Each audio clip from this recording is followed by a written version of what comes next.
It wouldn't break. My water. My baby sat inside me 10 days past my due date.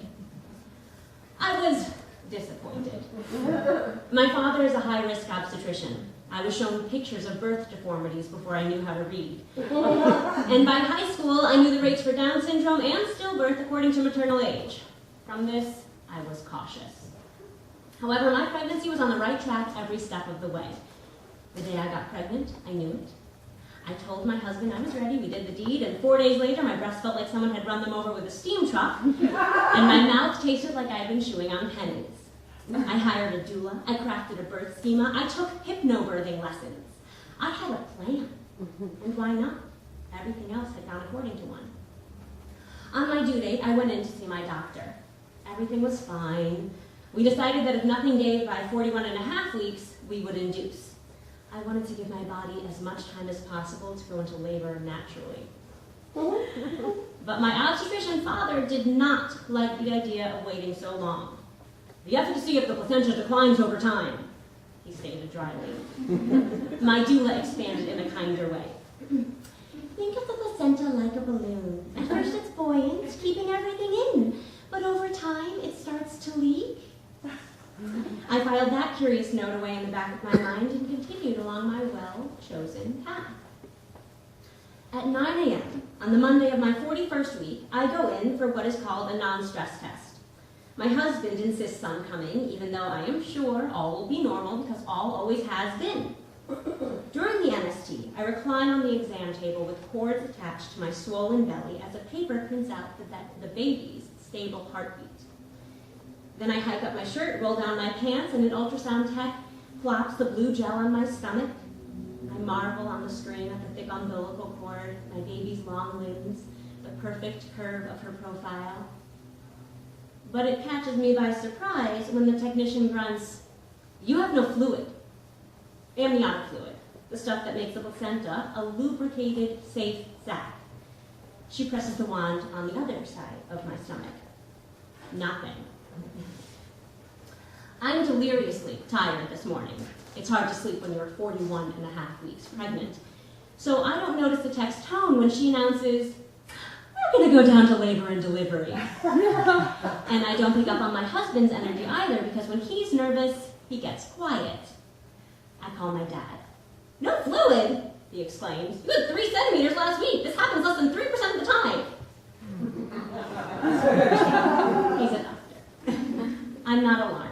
All I know is I'm going to get this baby out of me, and I am ecstatic. 12 p.m. In my luxurious labor and delivery room, my husband and I settle in for what we expect to be a long 36 hours of delivery.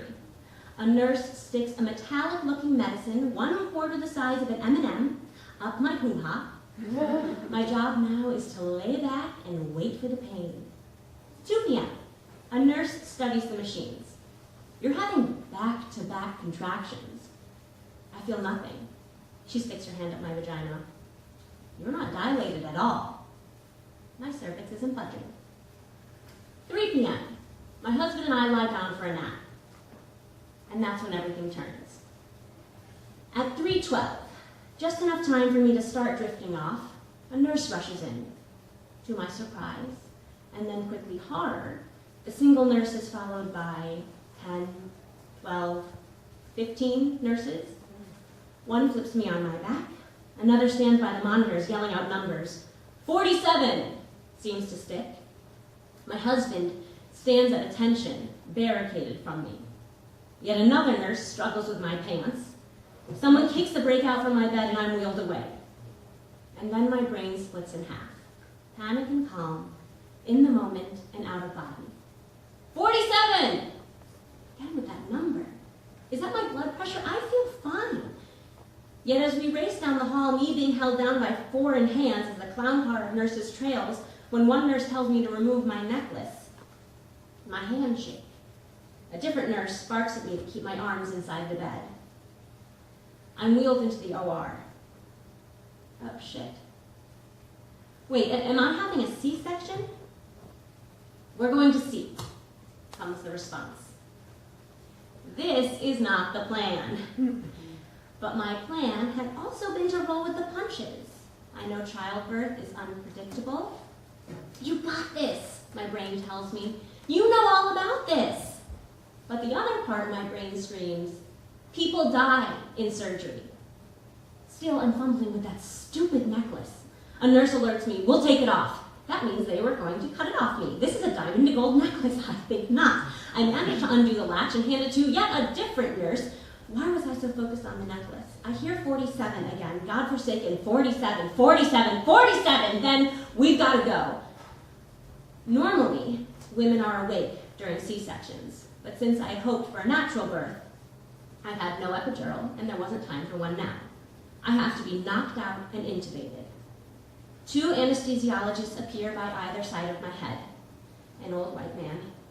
He's Jewish, silent, he reminds me of my dad. That's comforting. And a younger Asian woman, I talked to her earlier, she has kids too. This must be scary for her, having to relive her delivery. She likes kids. Do I even like kids? They spread my arms into a T shape. I'm buck naked. Everyone can see me naked. My body is shaking. There's a strap over my legs. It's holding me down. They're afraid I'm going to thrash. I'm not going to thrash, but maybe when I'm passed out, I cannot stop shaking. There's a blanket on me. I'm not cold. Someone takes the blanket off. A new nurse stands by my right side. She's kind-looking with streaks of gray hair and busty. Take my hand, she coos. How cheesy, but I do it. I want to curl into her bosom. How far out? From someone in the room. The female anesthesiologist responds, we're ready up here. My doctor appears to my left. Is she scrubbing up in front of me? She locks eyes with me. I have to inform you, risks include hemorrhaging, infection, and many other things that we don't have time to go into right now. I'm going to die. I nod. The female anesthesiologist puts a mask over my nose and mouth and leans over me. The world tunes out, and all I see are her eyes. Mama, your baby's gonna be okay. Don't worry, Mama. And then my world collapses. My baby? I thought it was me. My baby's always been fine. What type of mother am I? That I think it's me. She's going to die. Hot tears stream down the side of my face. I'm suffocating. I squeeze the hand harder. I have to relax, be a good patient, breathe, let the gas take effect, pass out. She's stuck inside. I think of a field of flowers. My hypnobirth class came in handy after all. 3:29 p.m. My healthy baby is delivered. I'm told that from incision to delivery was less than 2 minutes. A typical C-section is more than 15 minutes. They had to move that fast, though. With no fluid, the umbilical cord had wrapped twice around my baby's bony ankle so tightly that it left a mark. And as for that number, 47, it was her heart rate. It had dropped to 47, down from 150. They explained all of this to me at some point, but I didn't hear it, couldn't process it. My baby was shrink-wrapped in a deflated balloon, and I felt nothing. The next thing I remember is being ushered down the hall. My plan had been for shit. I am broken, literally sliced in half. I hear, wake up, Mama, wake up, your baby. Through what feels like a pool of cement, my hands feel her tiny body, both of us attached to too many wires. Unable to open my eyes, the synapses that are barely firing now. I will rebuild, because I am a mother. Lana Rose.